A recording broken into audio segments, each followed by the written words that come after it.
Hello and welcome to the Amateur Skeptics Podcast, podcast number 47. Well done. Thank you. I'm your host, Brian. With me tonight, of course, is Kimberly. Hello. And back from his whirlwind book tour is Ian. Hey, evening everybody. And of course, with us tonight is Eric is back with us. Aloha! I'm not, of course. How is everybody doing this evening? Good. Good. Doing all right. Doing all right? Just all right? Just all right. I'm fine, but not dandy. I don't know, you can seem kind of like a dandy sometimes. Really? Dandy? Well, but I'm probably not fine when I'm dandy. I'm moderately neato. Okay. All right. Well, of course, we just finished celebrating Thanksgiving, which is, I guess, isn't that a group of people who came to the New World, slave owners who wanted to be free? I don't think the Pilgrims had slaves. I've had indentured servants. No? Okay. They wanted to be free of religious oppression. And yeah. Because their group failed to suppress others and became the suppressed group. Right. So they needed to get out of here so that we could come and suppress some native people. But just think how awesome that would be if you really could just pick up and be like, I can't stand the way these people do shit around here. I'm going across the ocean. I'm starting the whole thing brand new. I'm going to name the town after me. I'm only letting people in that I like. And everyone's going to have to do things my way. That'd be awesome. Yes, but they had to bring blankets with smallpox to do it. I think later. You might be kind of consolidating your Am I? And they named their town after the town they left, which is kind of strange, huh? Let's get away from this awful place and name it the same thing. It is funny, because the colonies certainly were a place for people to practice their own brand of Christianity. Except for Massachusetts. Didn't they have religious freedom there, more or less? That was the Pilgrims. That was the Pilgrims, yeah. The colonies, right? The 13 colonies? Massachusetts was one of the 13 colonies. Each colony focused on a different religion, and then one of them was the freer one, but I don't remember which is which. I thought it was Massachusetts, but I could be wrong. One of them. Rhode Island? It was Rhode Island. I don't know. One of them... What a complete history fail. Oh, man. History fail. That's right. Well, we're not amateur historians. We're not, true. Not even. In Massachusetts, you can practice any religion you want as long as it was Puritanism. It was the fort of the colonies. Anyways. So, you can practice any religion you want as long as it's mine? Yeah. Excellent. So, I'd be correct on Rhode Island. We'll always get more into this stuff later in the podcast. Yes. But now that I've massacred our national holiday for us, did everybody have a good Thanksgiving? I did. Yep. Good. Great Thanksgiving. Great weekend. Kind of busy and relaxed at the same time. Excellent. I also had a lovely Thanksgiving. Busy though, because you cook one day and then you clean, then you got to make the soup, and then you got to, it's just. It's work. It is work. Soup, Freedom isn't free or something. Yeah, I made turkey dumpling soup. That sounds good. Yeah, but then Sunday I settled down with my computer and I started doing my Linux from scratch stuff. Yeah. Okay. Yeah. Yeah. On to business. Yes. Okay. So, all right. Give us our announcements, Kimberly. Okay, we've got a couple of things coming up. It seems they're all clustered. So on Wednesday, November 30th, we have two events at the Denver Museum of Nature and Science. One is called Back from the Brink, Black-Footed Ferrets. I guess they're back. Good. And then 60 Minutes in Space, which is a free program they run every month, which I've yet to get to, but I'm really hoping to this time. Then Wednesday, December 7th, apparently the skeptic community just breaks out. So there's, apparently James Randi is going to be in town in Boulder. We're all really interested in seeing that, but we don't know much about it. Check the meetup, link. Hopefully there'll be more information on that soon.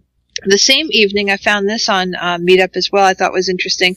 There's the Boulder Christian Apologetics Group's intro meeting. So they're inviting Christians and skeptics to really basically hit Christian apologetics hard, really understand it, really figure out what's going on.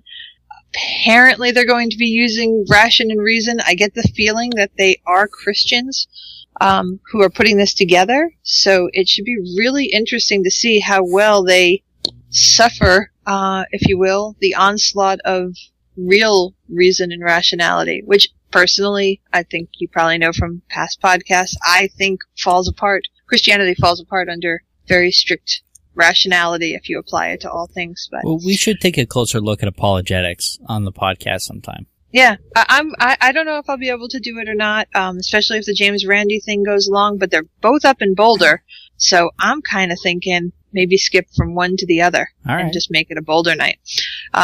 Anyway, I'm hoping I'll be able to report one way or the other on that next time.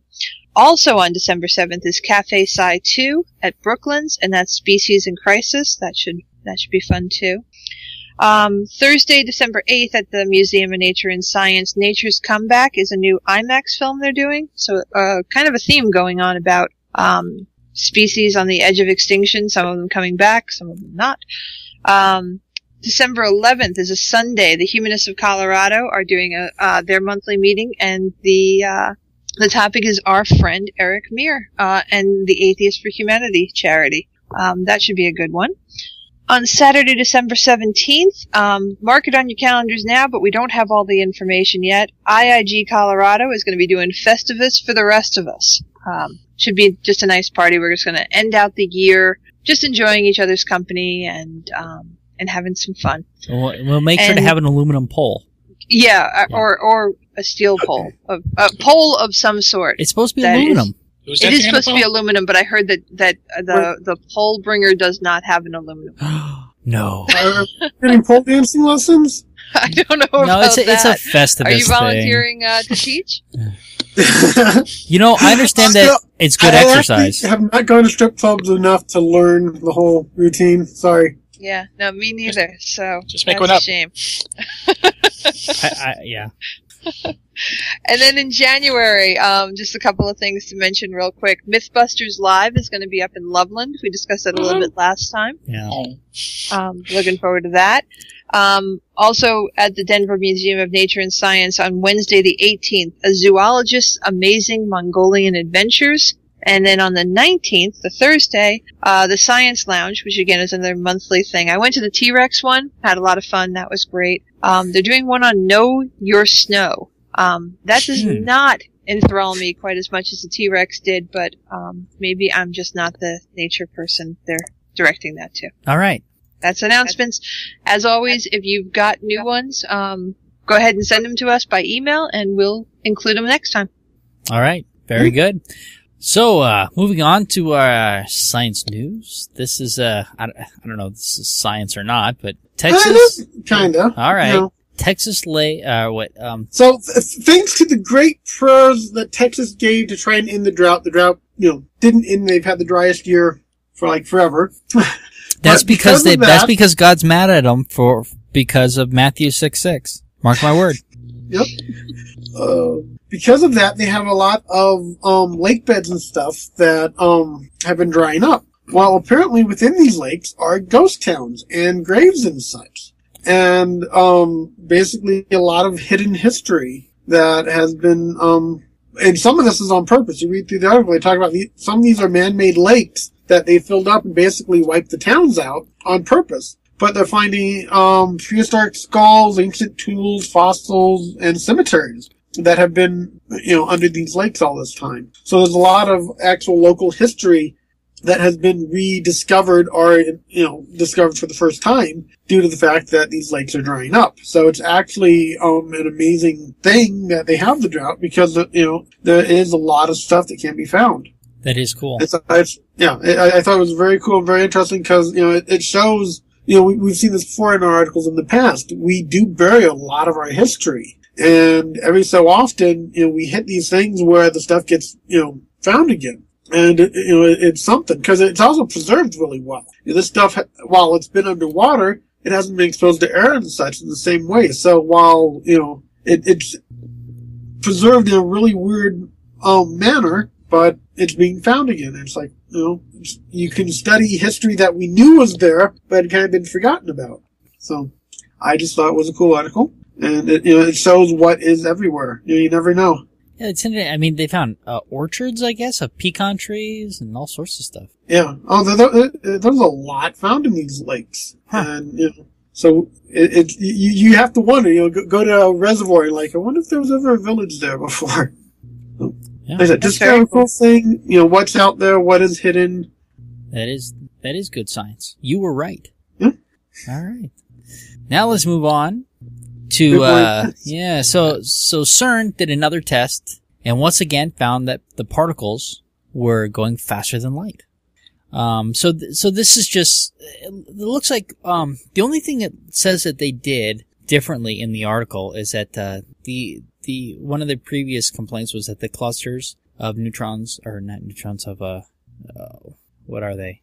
They weren't WIMPs. They were neutrinos. So the clusters of neutrinos were too far apart. So they tightened up the clusters and retried the test again. But I don't know if when they did this, if they addressed every concern that people had. And my understanding is that it's still in peer review. It hasn't come back. It seems a little premature. Since I mean, it's nice that they got a second test that confirmed it. Yeah. But if they haven't addressed all the issues from the previous study, it might be a little premature. I don't know. They even say it's far from over. Yeah. You know, but they'll have to, I don't think it makes sense for them to try and address everyone in one instant. They say, okay, we can change this variable, let's do it, let's run the test. And so, it may take a while before they can actually try every single, problem that they were presented. One of them was a timing issue. And, I heard that they thought it was due to a satellite. Yeah, due to a satellite and the GPS coordinates versus the ground-based, timing, and that there was a discrepancy there, and that discrepancy accounted for the neutrinos. Basically, the target was going towards the neutrinos at the same time, so they were moving towards each other. And so that's something that definitely needs to be taken into account here. Now, if they took that into account and they're still getting the effect, that'll be interesting, but it doesn't say here that they even addressed that. They only addressed the cluster size of the neutrinos. So it needs to be tested under other equipment. Well, that's the other thing is that, it needs to be replicated somewhere else other than CERN. Yeah. But little by little, it sounds like, they're on the right track. They've started it, so. Well, and, everybody's like, even here it says, should Einstein be worried? No. Einstein's theory of relativity, if this is true, all it means is that it has limitations. Right. And we have a new, broadening science. And there's nothing wrong with that. But it doesn't destroy everything that we've done. It does make some changes to it, though, if it's true. But I don't think that it's anything to, it isn't going to destroy our worldview. Right. Go ahead. I was just going to say, it just reinforces what we've said numerous times on the show. Real good scientists are not afraid of things that break hypothesis or theories. Right. They're interested in it. Like you say, our worldview. Einstein wouldn't be worried. He'd be psyched. Yes. He'd be so all over. This is amazing. Now what do we do with it? We're still going to be held onto the Earth by gravity. We're still going to be orbiting the sun. The moon will still be going around the Earth. All that's going to stay the way it is. None of that's going to change just because, there's some new rules of physics. Right. And still, the speed of light is the speed of light. Photons have not gone faster than the speed of light. Neutrinos have. So. Maybe. Yes, maybe. Yeah. No, I still think, it's particularly with this one, that there's a lot of reason to be skeptical. And there's a lot of things that need to be done before this can be confirmed. Us? Skeptical? Yeah, exactly. But at the same time, it's kind of exciting, the possibilities. It is. It's really exciting, Yeah, we just found a new speed limit. Maybe. All right. So, Eric, you put this on our Amateur Skeptics Facebook page. So, and this is one, of course, that we've got to cover. It's not really science news, but it's pro-science. It's good news. Yeah, it's science activism at work. It's truth news. There you go. So, tell us about it, Eric. Well, basically, we talked about the power balance bracelets previously, and there's legal action is being done towards them for their false advertising, and being hit with a $57 million settlement. Right, and they're hence expected to go bankrupt. Well, I thought they filed for bankruptcy in federal court. That's what it says. It says, maybe that was an update since you read it. But then it says they're not going out of business. Right. It's like, okay. Yeah, bankruptcy doesn't necessarily mean death of a business. No, it doesn't. Ford's still around. No, actually, Ford didn't. GM's still around. But this is interesting. I thought that all they had to do was, just take the claims down from the website and they got a slap on the wrist. But apparently it was more than that there's a civil settlement here at $57 million. So we'll see if they can stay afloat. I imagine people will still buy these things. Well, they're saying that the scrapping the power balance for good. They are. That's what it says in the article. What are they going to sell? That's one thing that I wasn't quite sure. I'm trying to remember if the article had said anything. I don't. But they're saying the company's going to still go, but I don't know what the hell they're going to produce. Headbands? What new scam they're going to come up with? I don't know. I find that awfully odd that the power balance company is going to stop selling power balance. I don't know what they're going to sell. So, all right. I mean, they have a bunch of other little kiosks at malls all over the place lately. They've been popping up. Yeah, and there's a lot of knockoffs around now too. Yeah. Well, and I also just love the line in their statement, we admit that there is no credible scientific evidence that supports our claims, and therefore we engaged in misleading conduct in breach of Section 52 of the Trade Practices Act 1974. Yeah, you gotta wonder, I mean, are there still people wearing these? Like, is this going to make them finally kind of admit that they are not stronger, faster, more balanced? Yeah, I don't know. I mean, when's the conspiracy start about how, you know, the government's if you trying doled to out $30 for a piece of rubber that you thought was going to make you better, are you really going to be willing to admit, okay, I was gypped? A lot of people are not going to have that level of integrity. Yeah. No, I don't think they will. No. All right. Well, so we shall see. All right, Ian, are you ready? Religious insanity. Yeah. Let's. This is a. Well, we normally try not to be too political here, but with the presidential race going on and some of the stuff that is coming out of the GOP mouths. We kind of can't help but look and say, hey, what the hell's going on here? So we have two articles actually relating to this. One is Christian right-wing pastor, who endorses Michelle Bachmann admits that the religious right wants dominionism and world conquest. And basically, what dominionism is saying that, well, I have a list of things that dominionism says. But the basic idea is that the Christian church should rule law, should dominate law, and should basically control every moral aspect of our lives. And all laws should be based off the Bible. Right. And this goes back to a gentleman named Rushni. Yeah. Anyway, and this is where a lot of this is based off of. And he endorsed the death penalty for a couple of things, breaking any of the 10 Commandments, homosexuality, blasphemy, and disobedient children. And these people should be put to death. Holy Christ. Right? So anyways, the article, this is a guy that endorses Bachmann, Dr. George Grant, and he was quoted as saying, Christians have an obligation, a mandate, a commission, a holy responsibility to reclaim the land for Jesus Christ to have dominion in the civil structure, just as in every aspect of life and godliness. But it is dominion that we are after, not just a voice. It is dominion we are after, not just influence. It is dominion we are after, not just equal time. It is dominion we are after. Right.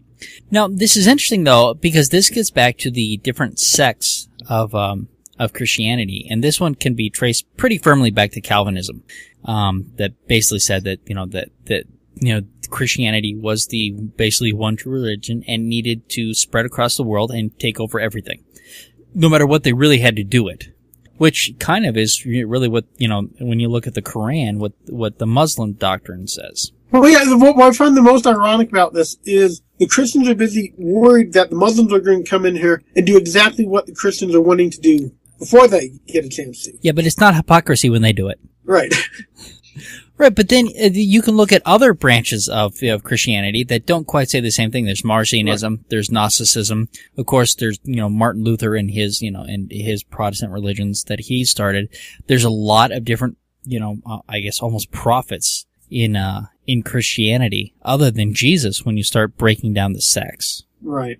Maybe they aren't prophets. Maybe that's the wrong word, but anyways, this branch of Christianity that's pushing for the dominionism seems to right now have a foothold within the GOP candidates. Because so we have this first article focusing on what Dr. Grant is saying. Then we have the second article called, The Republicans plan to nullify the courts and establish Christian theocracy, which definitely goes along exactly what the Dominionism says. It gives a batch of quotes from just about every single GOP candidate right now. The equivalent of saying we will go out of our way to fix the justice system so that Christian law is the rule of the land and everything else is secondary. Even to the point of they will get rid of all judges that don't follow their values, that they will find ways to make sure those judges have no power, that it goes on like that. You'd have to read some of the quotes. Let me see if I can find a good one. But they're basically saying that we cannot let the Constitution get in the way of propagating Christianity. Right. And that's what was most scary to me about this whole thing is that, the Constitution be damned. And they talk in here about, our Christian founders of this country. Yeah, it's true. These people were Christians, but they recognized, because they came out of a religious persecution, that this was not a good idea for running a government. And they set up very clearly in our documentation for this country that we will have separation of church and state. And this is the reason. This kind of craziness. Yeah, you read these quotes, they get kind of scary. I'm trying to find a nice short one that really shows that. It's actually hard. A lot of them are really long. Christian Americans must fight back against non-believers. A quote from Herman Cain. I mean, the quote's basically there, and then it gives a little bit of subtext. Well, here's one from Santorum. Our founders understood liberty is not what you want to do, but what you ought to do. That is what liberty is really about. No religion but Christianity will suffice. Period. Yeah, somehow Christianity is going to be what you ought to. In every person's heart, in every person's soul, there is a hole that can only be filled by the Lord Jesus Christ. That's the one I was actually looking for. Oh, unlike Islam, where the higher law and the civil law are the same, in our case, we have civil laws, but our civil laws have to comport to it the higher law. As long as abortion is legal, as at least according to the Supreme Court, legal is in this country, we will never have rest because that law does not comport with God's law. And that's from Santorum. Apparently, any law that they disagree with cannot be good because it doesn't fit with God's law. Yeah, this is the stuff that scares me. Yeah. And this is where religion starts to become harmful. This isn't people going to church on Sunday. This is people who want to dictate to everybody and feel that what they, what their doctrine is right and should be imposed on everybody. And this is where I have a problem with religion. When it starts telling me what I have to believe and what I should do. This is where it's gone too far. And like I said, these are people who are running to be president of the country, who are basically saying, hey, give me the power to start doing this. And like I said, we try not to be political, but basically the whole GOP right now scares me to no end with what they're wanting to do. Are there any quotes on here by Romney? Let's see. Kane, Perry, Bachman, Santorum. I don't actually see one. No, I don't either. No. And one of the things that people have been saying here, and I don't know if it's true, but it's one of the claims that I'm hearing from, let's call them liberals, is that all these people, Gingrich and Santorum and Perry and Bachman are there to make Mitt Romney rather, look moderate in comparison. They're trying to look the Mormon. I think all of this crap is my personal theory is that it's all just distraction. From what? From us actually getting on, because the Democrats right now can't afford to put all of their resources into knocking down Romney because it's not decided that he's the candidate. Right, I agree. So as long as they keep us off kilter by having all these multiple targets, the attacks can't start. And I think it is absolutely true that they've got these. Nobody in their right mind. I realize this is a big blanket statement. Could possibly, in their heart of hearts, take someone like Bachman seriously. She is a nut. You would if you found the hole and filled it with Jesus. She's a nut that got elected to Congress. I know. I'm almost of the assumption that it's because nobody cared enough And I don't know if that's true. Maybe they might not have to be. realized just how nutty she was before it happened. And she definitely has gone up in the nutty scale since this all happened and stuff. But I'll tell you, I'll take another take on this. Rather than really worry about the actual candidates, I've been reading Penn Jillette's new book, that one you talked about a couple of months ago, God No, You Might Already Be an Atheist book. Yeah. And he's pointed out this in other places as well, but I just think he's dead on with it. This is the natural consequence of believing in religion. Like, if you honestly believe that you have a direct line to Jesus, and that Jesus is the Son of God, and that you know what the will of God is, how could you not come here? This is exactly where you wind up by that thinking. And I will go further and state that I think anybody who doesn't go this far with their beliefs is bullshitting you and themselves about what they believe about God. Those are atheists standing in front of you. They just aren't smart enough to know it. So that get back to kind of the moderate religion and moderate Christians, who Sam Harris believes is doing as much harm, if not more harm, than the radicals, than the fundamentalists. Right. How could you believe you've got this information and not take it to this place? I don't know if you're reading the Bible and taking it literally. But even if you're not taking it literally, and I see a lot of people cop out with that one. Okay. If you honestly believe there's a God who is looking out for you and has a set of morality that will wind you up in hell if you don't follow it for all eternity, how could you? I just can't imagine anyone who truly, truly believes that doing the crap that people get up to.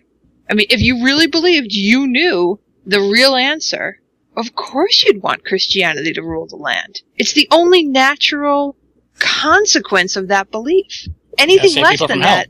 Right, you gotta say, yeah. Nobody's choosing to go to hell, right? I mean, they all think well, they're no, going you are choosing to go to hell. They need to save the non-believers. Yeah. You are choosing to go to hell because you've chosen not to believe. Right. No, I'm not worried about me. I'll burn. Well, but no, that's the point. That's the whole thing, is that they have to save you. But they're not. What I'm saying is this dominionism stuff is very accurately defined as an extremism that most Christians do not hold to, right? Yes. Wouldn't you say that? Yeah, I would say that, yes. Okay. My point is, anybody who doesn't hold to dominionism, I would say is not a real Christian. That their belief, their supposed and purported belief in God is bullshit. Because how could you believe in God and not want the rule of that God to be across the entire land? Yeah, but you know you're right. Yeah, but Jesus said, "Love your enemies." You can still love them and have a government based on the Bible. I'm just saying that I think they are showing their hand and their lack of true faith. Anybody who doesn't go this far, because if you knew, Brian, what it was all about, well, how could you do any less? And I would say, by their actions, by not doing this extreme, they're just showing that their belief is just kind of like, yeah, I believe it, whatever, stop asking me questions. And do you think that if they were able to take this to their ultimate position, that they would be any less radical than Muslims? Do you think that we would? And when I say Muslims, I want to specify here the Muslim fundamentalists, okay? Mm-hmm. The people that are committing terrorism. Do you think that the Christians would go that far as well? Absolutely. Because I do. And we had the Christian terrorist in Finland, Norway. Right. And I think I think that they're no different ultimately when it comes to that level. I think if you feel like you know the heart of God or the mind of God or however you want to put it, enforcing that by any means necessary is a natural consequence of it. Yeah. I mean, don't get me wrong. I'm certainly not suggesting these people are right or that I'm behind them. Obviously I know you don't. I know. Right. Right. But they're talking about, one of the problems that they have with, with Muslims is, Sharia law, and that invading our country. Well, I agree with them there. I don't want Sharia law, but I also don't want Christian law. Right. And I want rational law. So do I. And that's what our government was supposed to do, was rational law. That's why they set it up that way. It has to reflect everybody. And a good portion of us, 10% or better, are atheists. And we have a much larger section who I would probably agree with Kimberly are probably atheists, but they call themselves non-religious or spiritual. Or they call themselves, I think, liberal Christians. I'm liberal about it. How could you be liberal about God? You either are, there's either a God watching you or there isn't.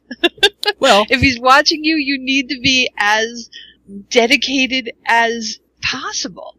Right. And if you're flippant about it, I think you're kind of showing your lack of belief. I think it's just out there for the world to see.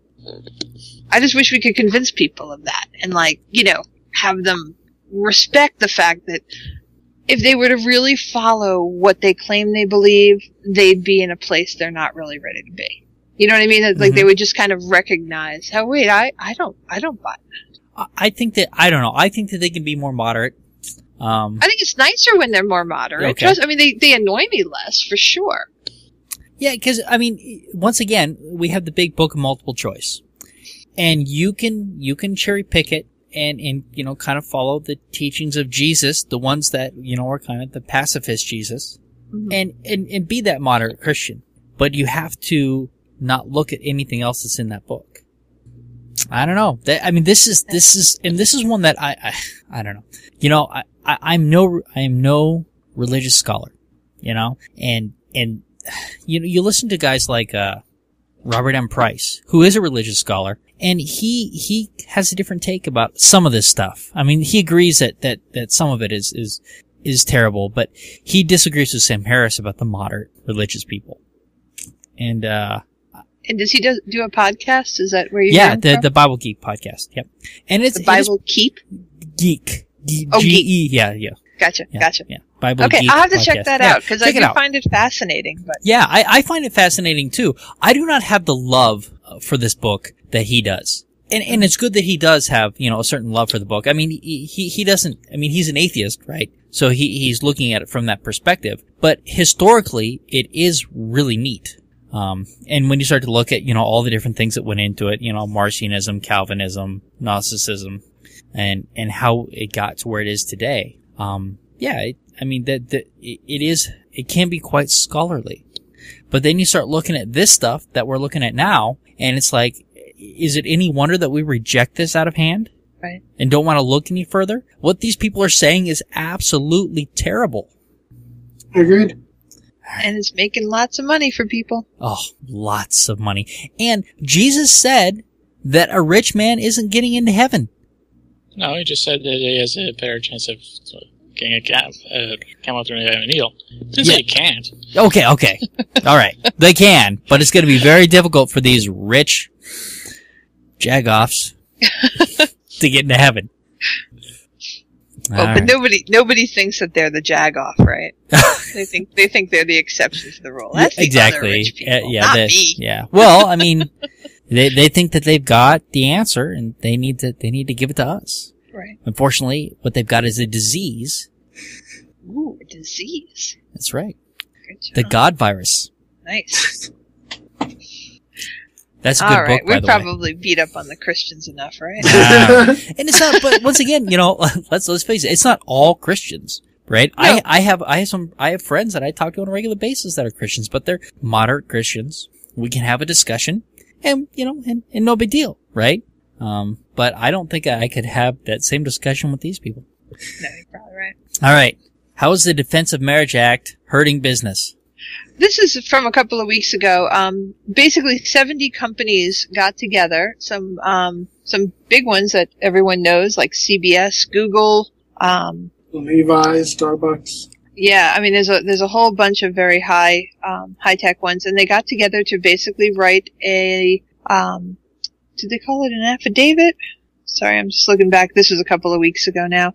An amicus brief. I'm not legal scholar enough to know exactly what that means, but they're basically saying that the way DOMA works, the Defense of Marriage Act, that, you know, basically says that the federal government will not recognize same-sex marriage regardless of what a state may choose to do, is hurting business. And I've actually seen this in my own company, because what happens is that the, if you will, better companies, I'll put that better word out there anyway, who offer same-sex partner benefits. okay, have to go through a ton of rigmarole in order to straighten out the books to treat their employees the same way they treat their heterosexual employees.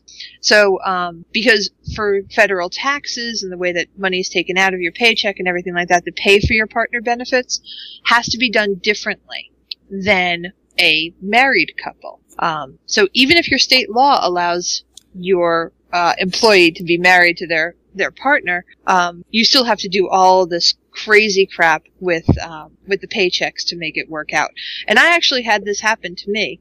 I had Stacy on my insurance for a while, and my company wound up having to pay me more so that the federal government could take out more taxes from my paycheck than, say, somebody who is just normal married, for their partner's benefits, and then retroactively put stuff in.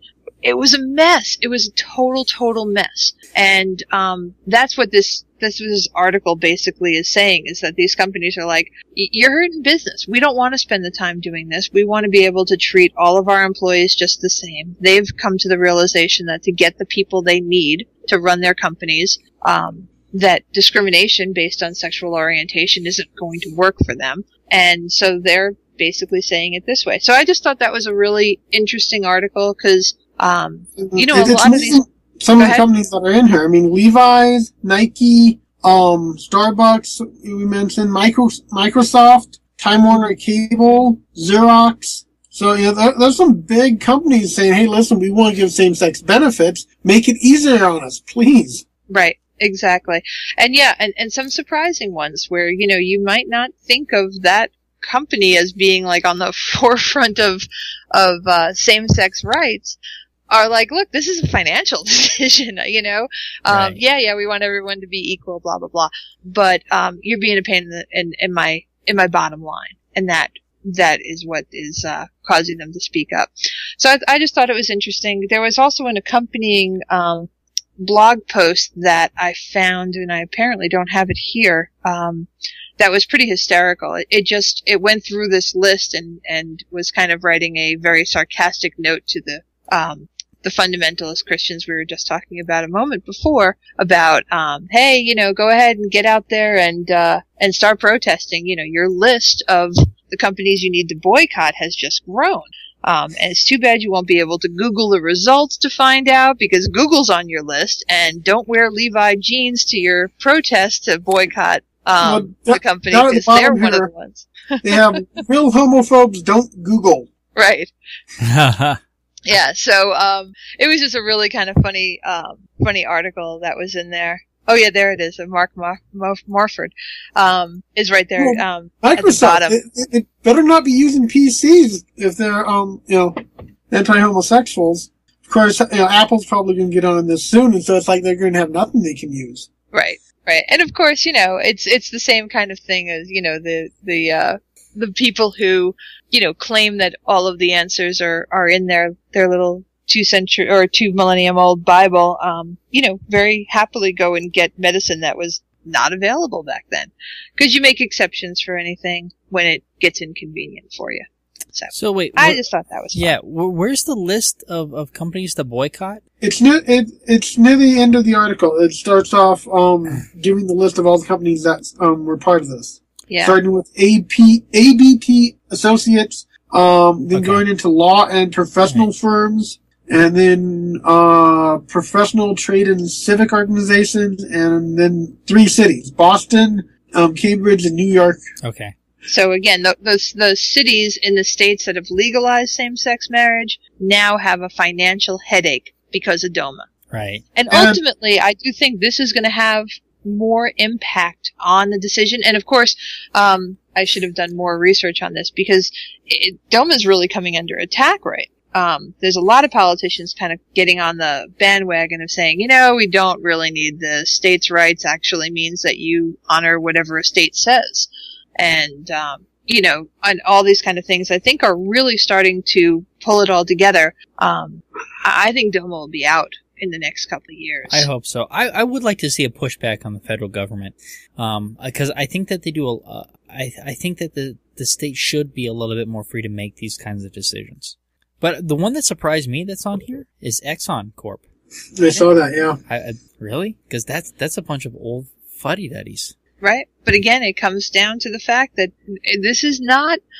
I don't think this is the fuzzy bunny... Yeah. Let's do it because it's right. Right. It's, let's do it because you're in my profits. Right. You're making my life difficult. And there's some times where I want them to be on my side because it's the right thing to do, and then there's other times like this where I'm just like, hey, just be on the right side. Whatever it takes. I don't really care what your reason is. Yeah. It's funny, because we had I was looking for Ben and Jerry's on here, but they're not on here. But I was surprised to see that too. Yeah, because because they're ice cream flavor. I did go out and find some Chubby Hubby though. Did you? Well, Chubby Hubby's been out, but it's Hubby that you gotta find. Oh, is that really? Okay, I didn't. It's Hubby Hubby, yeah. I don't think Hubby Hubby's out anymore. That was a limited time. But, I still haven't seen Sweaty Balls myself. Sweaty Balls. Sweaty Balls. Sweaty Balls. So, there's cool. Progress from a financial point of view, and just I think an interesting way of getting to the right answer. Very good. Or my right answer. Your right answer. That's really all that matters. All right, what else we got on here? We can actually get to your you've had it sitting here for a while. Oh, we want to talk about stuff. Yeah, we can finally talk about the burden of proof. Let's do it. Yeah, I think we've been pushing it for podcasts like 2 or 3 months now. Yeah, it could be. Well, we've had so much stuff. This is kind of a lighter week for us actually, because you didn't put anything in there that I had to tear apart. I could have. I have all sorts of stuff. I actually have a whole folder in my bookmarks of nothing but stuff I could put in future episodes. Well, yeah. Do you have one that's going to get me going? Like the looking at breasts stuff. Probably. I have to look through it. It keeps getting bigger and bigger. Oh, that one was a time sink. So, we talked about what was the last discussion? Looking at breasts always is. A waste of time. No, that wasn't a waste of time. The time sink. It's not a waste. It's definitely not a waste. Oh yeah, okay. All right. As long as we're all on the same page there. I think we are. So when we're having I'll get into these discussions with people, and they'll say stuff to me that I find ludicrous, and I'll say, okay, prove it.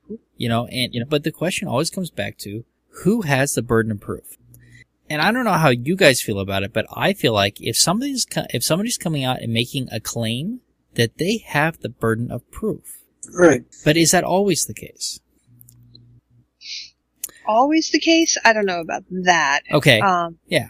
Well, what's the line here? So basically what we're saying is, what I'm saying, is somebody made the claim to me. We were talking about Twilight, and what's the woman who wrote those books? Stephanie Myers. And this person said, well, she didn't write them. I'm like, what? Really? What's your evidence for that? And well, why do I have to show the evidence? Why do you go look it up? It's like, well, I'm not making the claim here. You are. You're saying that the person who's credited as the author didn't write these books. So show me how you got there. And that argument broke down pretty readily from there, because what do you do at that point? Somebody doesn't want to show how they got to that decision. What do you do? Right. Well, that's the problem with a lot of, religious debates and such, is you say, okay, where does that come from? Half of them don't even know what part of the Bible some of the stuff they're backing up is from. All they know is that someone somewhere told them that. Right. And that's true. Yeah. Well, and I think that's the one that we probably, all of us have the most experience with, is, when it comes back to, to religion. I remember one debate I had over Easter. There was a claim that, Easter's not a good holiday because the pagans used to have massive orgies on that holiday. I'm like, I had never heard that before. Could you show me where you found it from? Oh, these one people I know from church told me. Okay, could you find some evidence of that? Because I've never heard that one before. Well, I don't need to find any evidence because the one people at church told me, and they'd never lie to me because, they're from my church. Like, okay, I can't find anything online that defends that. And so I either have to call the people you got your information from liars, or you can go to them and find out if they have any proof behind that. Misinformed. Yeah. So, And, that was a burden of proof. Like, okay, you're making the claim. Give me some evidence besides the fact that these people told you it. Go online. I've gone online. I've looked up pagan ceremony stuff. There's nothing to hint at some massive orgy every Easter for pagans. So. I have heard that, anyways, going off on a tangent. Never mind. I'll go there. Are you sure? We can go off under the orgy tangent. Well, it's not orgy, but it does. The fertilization rites in very early cultures for around that time of year would have included sex. Sure. Yeah, well, that I wasn't debating, but the massive orgy thing, it's like, Just got blown up. And that was the whole reason she didn't like Easter, was because of the massive orgy. It's not like, okay, that doesn't bother me too much. I don't know. Easter is a good way to support capital punishment. Okay. What? We wouldn't have had zombie Jesus if it wasn't for capital punishment. I think we might have fallen off the burden of proof train here. Okay. But I mean, I think your point is valid, that if somebody is asserting something, they're the ones who should have the burden of proof in most cases. Right. But to the same, I mean, if you just twist something, a different way, you could always make it a negative. Like, I don't believe that there is no God. Well, you're basically saying I believe in God, but you've now somehow gotten out of not having the burden of proof. I think, like I'm saying, I think it's a little bit more extreme than just you're the one who asserts something. It's not like a non-assertion or a negating an assertion I think it's necessarily gets you out. Yeah, because another example of an argument I had, this was a Halloween-related one, and this blogger was busy saying how evil Halloween was. And she said, every year there are so many poisonings all across the country. I'm like, no, there's not. There's never been a documented case. Said, well, I know for a fact that there were these kids poisoned in my town at such a hospital. I'm like, really? Well, could you tell me the hospital? No. Could you give me any real information? Well, it was in the news, and you look once more. It was not in the news. It never happened. But she made the claim, she backed it up, and no matter how much I pushed, she kept saying she didn't need to provide any proof, because that would be violating their privacy and all this other stuff. I'm like, no, actually, if this happened, according to the law, this is going to be out there. The hospitals can't hide it. They have to reveal something like that. It would be in the news. We'd know about it. The families would probably want everyone to know about it. I'm sorry, if my kids were being poisoned, I'd want it out there that this is happening. And finally, in the end, I'm like, listen, if you can't provide this, I will straight out say you're a liar. And she got so upset with that. But I'm like, no, you're not backing up your claim with any form of evidence. And everything else out there says you are wrong. So I must assume you're lying or you're misinformed. Look, give me something to go off of. And, it was initially her opinion that formed into what was a straight out lie. But instead of, finding anything to back herself up with, she backed herself into a corner and kept the lie going and was determined that I had to provide the proof that I was wrong. And my proof was, listen, there's nothing that says this happened. Well, but aren't you making a claim there at that point too, that there's never been a documented case of this happening? And the thing is, I defended my claim. I went and I looked up, like, Snopes.com, all other places that have dealt with this, and these are places that have update every year. Have said, no, there's been no documentation of it. You can contact any news. In fact, I actually did email one of the Arizona papers because I knew she lived in Arizona. Well, I forget which one it was, but it was one of their main ones. And just ask quickly, have you had any documented cases of this happening? And I got a no, this didn't happen. Right. So, well, okay, so no, you do like I do. If you're going to make a claim about something, you have a bunch of references that you can say, okay, well, I'll send those to you. Yeah, that's the thing. I make sure I know what, especially a claim like that, I'm going to make sure I know what I'm talking about. Because, and honestly, if there ever was a random Halloween poisoning that took place, it would make national news in no time. Well, There's no doubt about that. Here's the other There's thing. There's no way we wouldn't know about it. I think a lot of times people take offense to show me. Provide your evidence, because and they get offended, or maybe it isn't offended, but that's when they get defensive with you, is when they can't back it up. And often what I've seen, like in this case, they made the claim, I made the counterclaim, and I don't know if she had misheard something or what, but she makes a more absurd claim and then goes off into basically defending it with nothing but lies in the end. Right. And she really was pissed off that I was calling her and saying, listen, don't lie to me. Give me something. If you really wish to back up this claim, there's all, the hospital name, the family name, you're saying this happened. Okay, you should have something more than just, it happened in my area. Well, of course you couldn't piss anyone off, so you can call him a liar instead of saying you might be misinformed on this or something. Yeah, but they feel like you're calling him a liar the moment you say, okay, provide some evidence. Back this up. And I think I used to have those same kind of defensive feelings when I couldn't back something up that I believed that was nonsense. That's one of the things I think that led me to skepticism, is starting, to back up my beliefs, and being okay for somebody to say, prove that. So, okay, I'll go find you some references to show you how I got to this, to this ultimate answer. And we've made it clear in the podcast that we are not above admitting we're wrong. If you catch us making a mistake, we'll say, okay, you got us. We were mistaken here. Let's correct ourselves.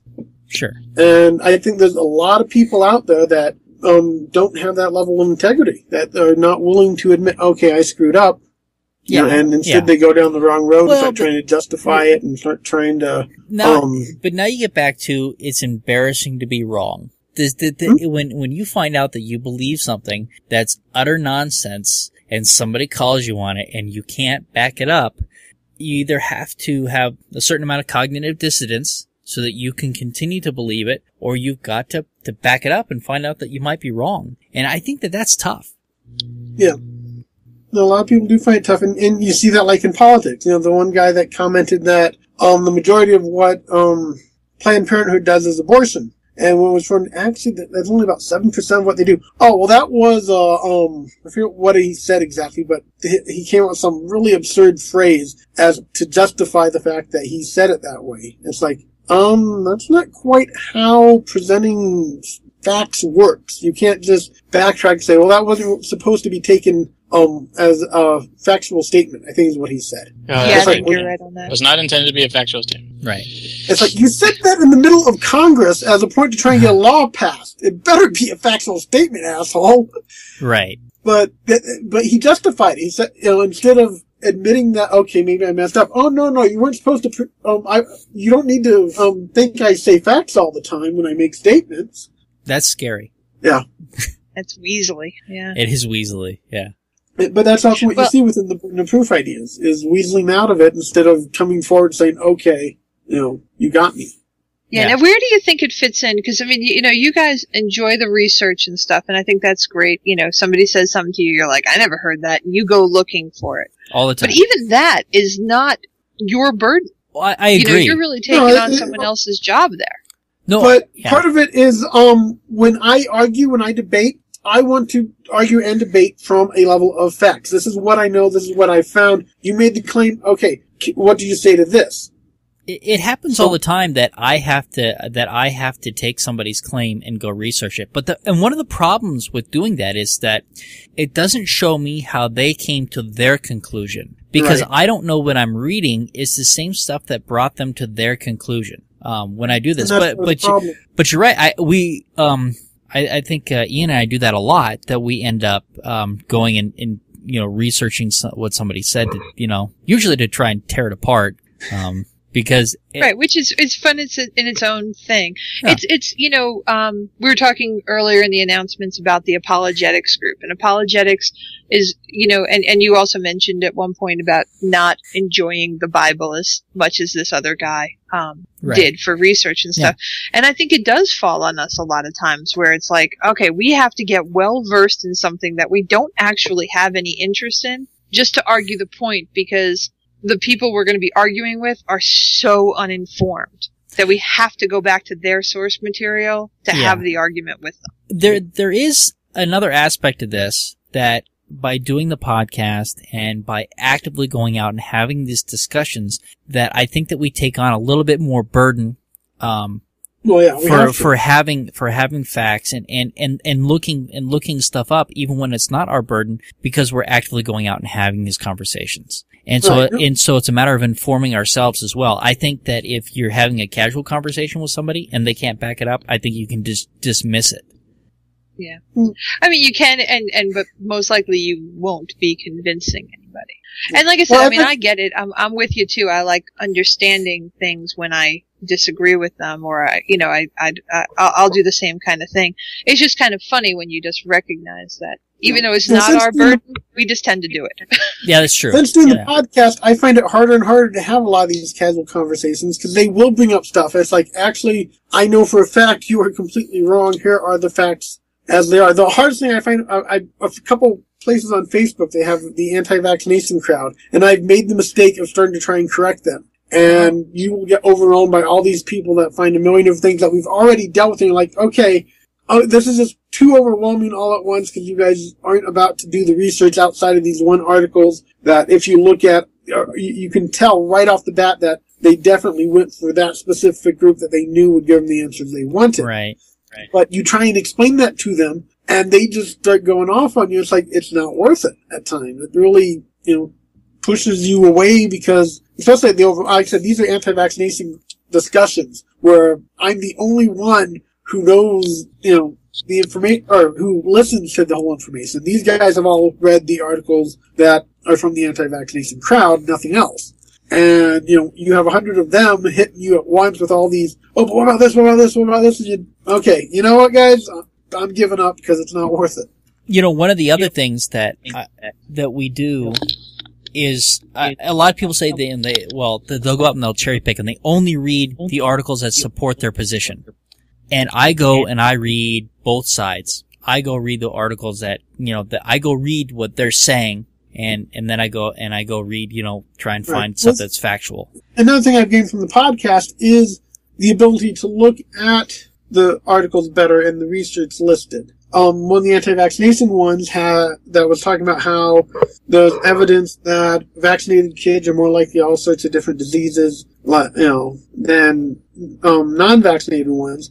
The information came from an online survey done through an anti-vaccination group. So the majority of the parents there are going to be the anti-vaccination group, and how they answer their questions, probably leaves a huge gap in the actual knowledge. I mean, some of these people wouldn't know whether or not their kids had allergies and such because they can't know. It didn't break it down to ages or anything like that. I mean, the older you get, the allergies get different, stuff like that. And I was just looking through it and looking at how they come along their information, like, wow, this is way, way off from being scientific.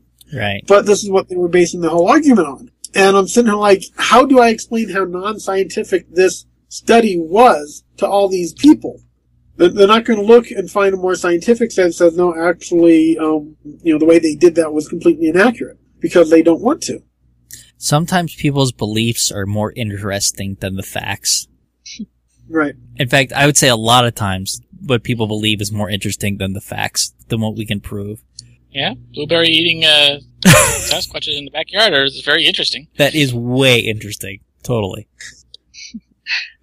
Well, what do you do with the people, I find this a lot in arguments I get into, and the conversation just kind of ends, but the apathetic people, the people who facts just honestly don't matter to them. And when you kind of call them on it, they're like, yeah, that's really not important to me. I'm just going to continue to believe what I believe. And I'm like, I mean, there's no answer to it, I guess. No, you're done at that point. The hardest thing. No, you're absolutely done at that point. People don't want to. It's like, okay, well, I can't have this discussion with you because you made it quite clear that you don't care. I mean, I've had ones where the guy said, well, you're an atheist, so everything you say is wrong. Right off the bat, it's like, well, how can I have a discussion with you now? You've just told me that you will not listen to a single thing I say. You will not take any of it at face value. You will not, do anything beyond saying that I'm wrong in everything I claim.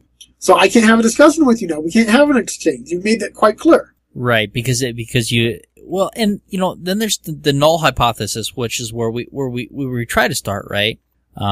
But in your case, that didn't happen. They already sort of, and a lot of people go try to prove the existence of God from the position that God exists. Right. It's like, well, you can't do that. You have to start from the position that either you don't know or he doesn't exist to make those points. I don't know. I've enjoyed a lot of these debates that I've had with people. I've gotten to the point where, I feel like I am arguing from a position of evidence now. And so when I don't get as angry when I argue, because it's like, well, this is what it shows. This is how I got here. I can show you this and you can accept it or not. And I can go on. I don't feel like I have to convince everybody anymore. That's good. I don't always get there. I can't say I always do that because, man, you really do want to convince people. You'd like to have them turn around and say, "Oh, I see your point. Okay, thank you." Right. Especially when it's somebody you like. Yeah. It's like, oh, I like you too much to let you be wrong about this. But you will knock your head against the wall until it is bloody. Trying to convince some people. Well, I have an uncle who I will no longer talk politics to because the one time we did, it was like that. He, was not about to be willing to listen to anything to change his views. And it's like, okay, it's probably better at family functions for us not to have these discussions then. Yeah. One of the places I've had to monitor my father with that kind of stuff. I mean, I still like talking to him about stuff, but and it took me years, and probably 2 decades to get to the point where I realized I still need to love this guy, even though I'm never going to convince him. And it was tough. And I don't know that I'd have made that sacrifice for anybody else. Like if it was just a friend who was being as obstinate as my father is, I'd have just been like, you know what, maybe we just shouldn't be friends anymore. But of course, it's my dad. I'd like to still have a relationship with him. But right. It took a long time to get to a point where I could just be like, all right, we're going to just continue to disagree and somehow that's okay. I bowl with a guy who is a birther and believes that, and doesn't even believe that the globe is warming. And, and what's really funny, and this is where it comes, it's interesting, burden of proof. Whose burden of proof is it? Is it up to me to prove that Obama's a citizen, or is it up to him to prove that Obama's not a citizen? That's a great point because, it goes back into that negative kind of thing. I think if people kind of understood the more outlandish your claim, that contradicts other evidence, the more responsibility you have, the more burden you have, right? Mm-hmm. But I think it's just something that's kind of missing from most people's understanding of the world. They don't get that, you have to, if you're going to say something, is magic, you're going to need to give a little bit more evidence than a casual, we all kind of think the sky is blue. Yeah, alright, I think it's blue too. You don't have to spend a whole lot of time defending that. We're all there with you. But here's what he does to me. He'll say like, well, here, how about this number? And he pulls out this number, right? And he says, that's the Social Security number that Obama is using, that isn't his, that belongs to this guy, but he's been caught using it. Like, okay. I don't know where you got that. So, what do? I go home and I look it up and I look at the numbers and I look at what they're saying and look at the court case and look at the court filings and then I come to the conclusion that it's nonsense based on what I read because they haven't made these connections that he's claiming that they've made, and I tell him that, but he won't accept that, It's funny because I absolutely love the guy, right? We have these arguments that go nowhere, but, we have, he's fun to bowl with. Yeah. I do think, again, there's a cost of admission, I guess, whenever you're dealing with people. Yeah. And you have to decide whether somebody that kind of loony crazy has enough. But he's not loony crazy. That's the thing, is that he is a very smart guy, and he sees that I'm a smart guy, and I see that he's a smart guy, and we sit down and we have these conversations, and we cannot agree on a lot of things. But there's a lot of things that we do. Yeah, you can have respect for someone you disagree with. Absolutely. And if done right, it's not a bad thing. No, and we do. But what's really weird is that we have another person, who we bowl with, who these discussions that we have make her very uncomfortable. Because she grew up in a household that when two people had these discussions, they would escalate, and I don't know if they got violent or at least verbally abusive. So when we're having these discussions, boy, it makes her very uncomfortable. You know, even though we're having a good time, we're bantering back and forth, knowing that, you know, we can't convince each other of our position, but we try and go through it and throw each other, you know, throw the pieces at each other, and, you know, we still come to different conclusions on the birther issue. Yeah, there are a lot of people who are like that, who don't enjoy a good discussion or even a good fight. And then, there's people, I guess it's like us, like all of us here. I know I got my philosophy degree in college because I found out you could argue and get graded on it. I was like, this is the best thing I ever heard of. I don't like arguing. You don't? I don't. You don't? Oh. Yeah, I don't mind it. As long as I'm informed on the topic. Someone willing to actually, you know, do it respectfully and do it in a manner that isn't just I know better than you. You know, I can do it. But too often I've encountered the I know better than you. How dare you have any opinions of your own? Yeah. I mean, that's one of the reasons I became an ordained minister. I'm not sure if I've told the story on the podcast yet, but I became an ordained minister because blogging. This one person kept saying, well, your advice isn't any good because I'm a pastor and you're not. And I'm saying, like, you know, your title is meaningless to me. Here, guess what? I'm going to go and take 5 minutes or get an online certificate that says I'm a reverend now. Okay, I'm a reverend. Guess what? I have a title just like you. Now does my opinion matter? Needless to say, she was very pissed off. Yes, he probably went to school for several years. Yeah, exactly. Yeah, she probably has. Oh, yeah, that's what she kept saying. Well, I went through all this to get mine. It's like, well, that's nice. I didn't, but you know, you kept using your title as a reason why your opinion matters more than mine. Right, the argument from authority. But yeah, she was probably very as much ultimate truth done on both sides. You know, she might have spent years getting her degree, but I'm wondering how much she really learned.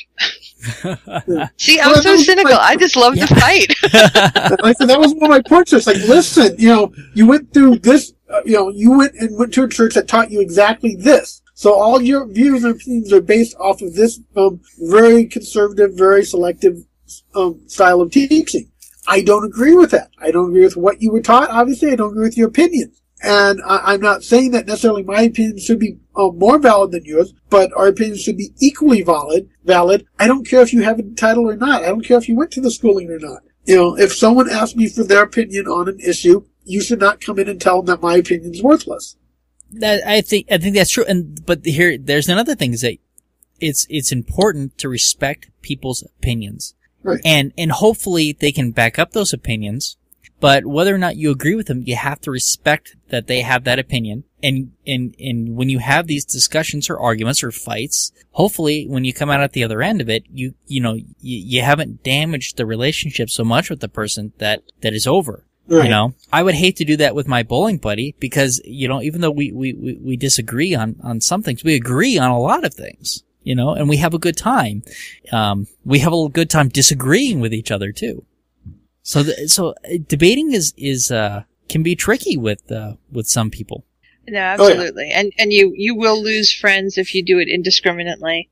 Because like you say, there's some people who are just, they're going to think you're an asshole just for doing the arguing, regardless what your point was. Right. Well, he's still my friend.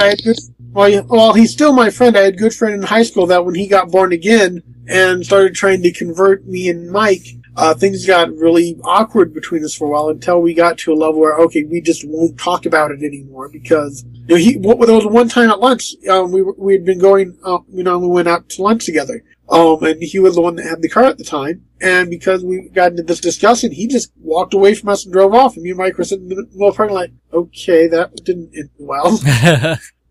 That could be rough, yeah. Well, like I said, I'm still friends with him, but we just know not to get into those conversations anymore because, you know, he doesn't want to have them. They upset him way too much. Well, yeah, I probably did a lot, push Mike's ex-wife's buttons. Because they were easy. They were right there in front of me and I could just push it. Too funny. But I think to go back to the topic here, I think if more people were aware of what their burden of proof was, like where they should have it, where they should be able to demand it. It sure would make the rules, the arguments a lot more interesting. Because like you say, if people knew that it was their, Right. and understood that it was their responsibility, if you're going to say this, if this is going to be your stance, you're going to need to back this up. And it just seems like a lot of people just Well, are mindless of it. Right. I think most of the people like us who like the arguments, like the debates, love it when someone can present something. Hey, listen, you got that wrong. Here's my evidence why. Look at this, and you look at it and say, "Oh, wow, you have a good point." I love that kind of thing. Where it's like, Yeah. wow, this takes me in a different train of thought. I might not necessarily agree with you, but you have a better valid point. Let me look at the information closer and see if it does actually contradict what I believe. Mm-hmm. That is actually something that I actually do enjoy. I want to see that because it expands your knowledge. It expands, what you can do. Right. Well, And it goes, and we had an earlier article about that today, and just, when we were talking about the neutrinos, right, that go faster than light, would Einstein be upset? No. I mean, that scientific thinking thing is, if you've got proof, you bring proof to the table. I think there's a mindset that enjoys the fact that just exactly what you're saying. I just learned something I didn't know before. And, Right. and even if it's, like a puzzle, right? Even if you're like, oh, okay, that really kind of, I wasn't sure how to answer that, but you gave me stuff to think about. I still don't agree with you, and here's why, because I went and did some more research on it. But, that enjoyment of being challenged, I think is awesome. Yeah, I agree. Well, and I think that's why a lot of times, even when the burden of proof isn't on us, that we'll go look it up anyway. Right. Right. Yeah. It's the, I was thinking about this earlier today too. Just, I was thinking back to the old X-Files, right? The tagline was, I want to believe. And that seems to be so true of so many atheists out there. I want to believe, if you will give me proof, I'm happy to believe. I'm excited about a universe that's, the idea of a universe that's different than the proof has shown me so far. But, you're not going to be able to just kind of waltz in with any kind of cockamamie story and get Yeah. Are you in that camp? Do you want to believe? I think I probably ultimately am. I would love for there to be proof. Mm-hmm. I can see a level of comfort, in their beliefs. That's one thing. I look at them and say, I can see why you're comfortable, why there's a little comfort there. Mm-hmm. And so there is a level of, it would be easier to be able to just believe. There's definitely that there. So, I can understand the desire to believe because it's easier, there's comfort, we don't have to have all these debates, we don't, Right. I'm with Hitchens on this one. I hope that there isn't anything more. I hope that this is what we're doing. It makes all this that much more important. You have this time on this earth to make your mark. And that's it. I Then don't you're believe done. in heaven or hell. I can give you that much. Yeah. Those ideas I definitely. Yeah. But some of the other concepts. I see where you're going with it. Okay. And that's one of the things. There's a lot of concepts within religion that I can see why someone would be comforted with them. There is a level of comfort to have the idea of a godlike being watching over you and caring about you and thinking, hey, I want what's best for you. I can definitely understand the level of comfort there. But I mean, look at evolution. If God sparked that, it's not so impressive now. Some being just kind of snapped his fingers and now there's life. But if it happened on its own, wow, that is really cool. But it comes back to that, again, one of the earlier discussions we had tonight of if there was proof for this, if you really did believe it, I mean, everything would be different. It wouldn't just be like, oh, yeah, I guess evolution was just, kind of a really good trick. Your entire universe would be different if there was proof of a God. Yeah. Because how would you do anything, every action would be completely different, I would think, if you had that proof. And like I said, I don't want to believe in that sense of, I wish I bought this crap. I wish there was proof for it. Okay. I wish there was magic spells. You could do a Wingardium Leviosa and start levitating shit around the room. Oh, see, now that I want. I want to believe that stuff. But I want to be able to do it. Yeah. Yeah. I'm with you there. I want to be able to do magic. Absolutely. Yeah. Yeah. No, I'm there. That's what I mean, I guess, Okay. when I say All right. I want to believe. Yeah. And quite frankly, I want homeopathy to work. I wish it did. I don't think the evidence that it works is very compelling. But if it did work, hey, that'd be pretty cool. That would be great. Yeah. Yeah. I wish I could put on a plastic band around my wrist and be stronger, more balanced, with more energy. But, yeah. Okay. It doesn't. So let's pick one of these last things to finish up the show with. Okay. What do you guys think? Oh, okay. I actually think we're probably pretty over at this point. Yeah, and I think you know what? this is a nice place to end. Well, I was thinking a quick little fun one to end the show on. But this is a good place to leave it. We're not leaving it on something negative for once. Okay. I'll move it all then to the next one. I don't know. Do you have one of these that you want to... Do you have something specific that you want to talk about? I was saying the pictures of ghosts having sex. All right, go ahead. All right. Do it. Because, go ahead. That was pretty fun. Yeah, that's funny. Okay, go ahead.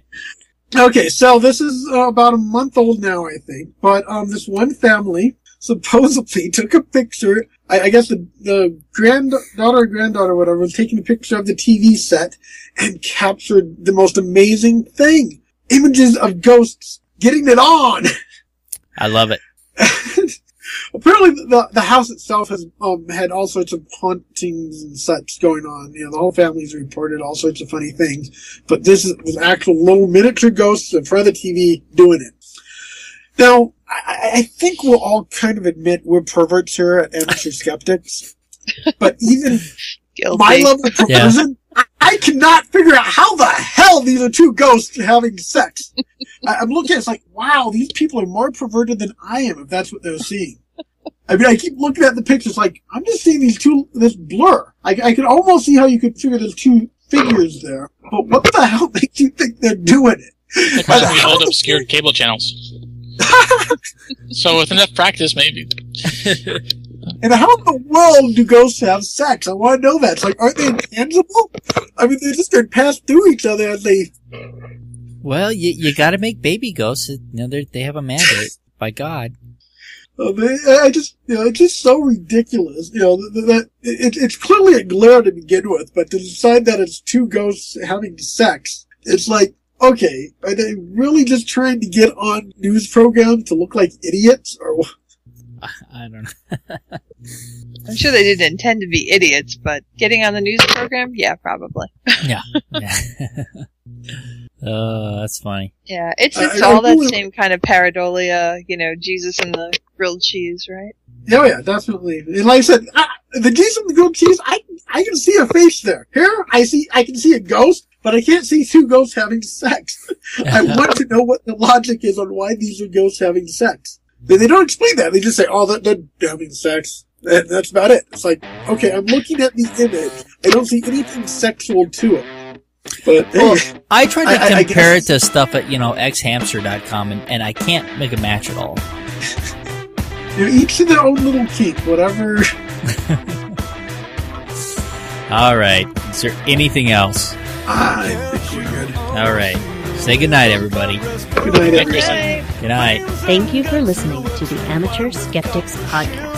For more information about the Amateur Skeptics, go to amateurskeptics.com. To send us feedback, suggestions, or big flaming insults, feel free to contact us at WTF@amateurskeptics.com. Other contact information can be found on our website. You can leave a voicemail for the Amateur Skeptics Podcast at 720-295-7785. Music for this podcast was provided by OFM. To find out more about OFM, go to myspace.com/OFMHQ. This podcast is released under Creative Commons, No Derivatives 3.5 license. Thank you for listening to the Amateur Skeptics Podcast. Amateur Skeptics website, Facebook, and podcast album art is provided by and copyright Shadow Knight Digital Portraiture. Larger prints or custom pieces are available upon request.